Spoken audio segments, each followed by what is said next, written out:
ನಿಮಗೂ ಮತ್ತು ಪ್ರಕೃತಿಗೂ love story ಯಾವಾಗಿಂದ ಸ್ಟಾರ್ಟ್ ಆಯಿತು? ಆ್ಯಕ್ಚುಲಿ ಹೇಳ್ಬೇಕಂದ್ರೆ ಪ್ರಕೃತಿ ಜೊತೆ ನಮ್ಮ ಲವ್ ಸ್ಟೋರಿ ಇರಲಿಲ್ಲ, ಸರ್ವಿಸ್ ಜೊತೆ ಇತ್ತು. ಸೊ ಈ ಎನ್ವೈರನ್ಮೆಂಟ್ನ ಕಾಪಾಡೋದು ತುಂಬ ಇಂಪಾರ್ಟೆಂಟಾ ಅಂತ ಸಿಟೀಸಲ್ಲಿ ಎಸ್ಪೆಷಲಿ? ನಾವೇನು ಅಂದ್ಕೊಂಡಿದ್ದೀವಿ, ಕಸ ಅಂದರೆ ಗ್ರೇಟರ್ ಬೆಂಗಳೂರು ಅಥಾರಿಟಿಯ ಜವಾಬ್ದಾರಿ. ಓಕೆ, ಅವರಿದ್ದಾರೆ, ನಾವು ಟ್ಯಾಕ್ಸ್ ಕಟ್ತೀವಿ, ಅವ್ರು ಎತ್ತುತ್ತಾರೆ. ಅದಲ್ಲ, ನಾವೇ ಎಷ್ಟು ಯೋಚನೆ ಮಾಡ್ತಾ ಇದ್ದೀವಿ ಅಂದರೆ ಗೌರ್ಮೆಂಟ್ ಇದ್ರ ಬಗ್ಗೆ ಯೋಚನೆ ಮಾಡಿರಲ್ವಾ ಅಂತ.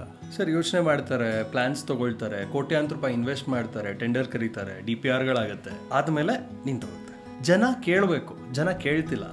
ಜನ ಯಾವತ್ತು ಕೇಳಕ್ಕೆ ಶುರು ಮಾಡ್ತಾರೆ, ಅಧಿಕಾರಿಗಳು ಅಥವಾ ಸರ್ಕಾರ ಹೆದರ್ತಾರೆ. ಬಟ್ ಈ ಸಿವಿಕ್ ಸೆನ್ಸ್ಗೂ ಎಂಪತ್ತಿಗೂ ಏನಾದರೂ ಕನೆಕ್ಷನ್ ಇದೆಯಾ? ಸಿವಿಕ್ ಸೆನ್ಸ್ ಅನ್ನೋದೇ ಜನ ಮರ್ತೋಗಿದ್ದಾರೆ.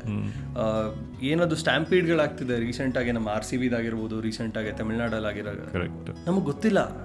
ಯಾರೋ ಒಬ್ರು ನಾಯಕರನ್ನ ನೋಡಿದ ತಕ್ಷಣ ಅವ್ರನ್ನ ದೇವ್ರನ್ನ ನೋಡ್ದಂಗೆ ನಾವು ಕಿರ್ಚ್ಕೊಂಡು ತಳ್ಳಾಡ್ಕೊಂಡು ಅವ್ರಿಗೆ ನೋಡೋ ಅಂಥದ್ದೇನಿಲ್ಲ. ನಮ್ಮ ಜೀವಕ್ಕಿಂತ ಯಾವುದು ಹೆಚ್ಚಲ್ಲ. ಸೊ ಮೊದಲು NGO ಮಾಡಿರೋರು ಕಾಸು ಮಾಡಿದ್ರ? ನಾನು ನಮ್ಮ CA ಇಂದ ಕೇಳ್ಪಟ್ಟಿದ್ದು, ಯಾರೋ ಒಬ್ರು ಹೇಳಿದ್ರಂತೆ ಅಧಿಕಾರಿ, ನನಗೆ iPhone ಬ್ಲ್ಯಾಕ್ ಬೇಕು, ನನ್ನ ಮಗಳು ಕೇಳ್ತಾಳೆ, ಅದನ್ನು ತಂದ್ಕೊಡು, ATG ಕೊಡ್ತೀನಿ.